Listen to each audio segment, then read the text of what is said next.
Dear colleagues, I'd like to share some information with you, an important piece of information on the determination of parents and families of Indigenous communities in Quebec who have been taking action for several years to find out what happened to their children who were hospitalized. These were children who died or were never returned to their families. For some years now, the Atikamekw, Innu, and Anishinaabes have been testifying about their loss of babies between 1950 and 1980s. Their children were transported to hospitals sick, and their parents were not allowed to accompany them.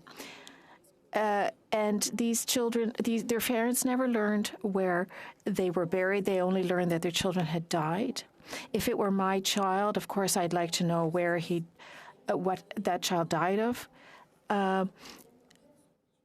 The Missing and Murdered Indigenous Women's Report on Quebec led to a new act in Quebec from the government of Quebec.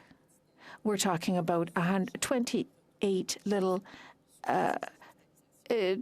children who were never returned home. You can imagine that this was very troubling for the family. I'd like to thank then these families for your work, for your testimony, which has become truth here in Canada, and to everyone in Quebec who has been working to obtain answers. I'd like to say, dear colleagues, this is only the beginning of a truth that has been silenced for too long. Thank you.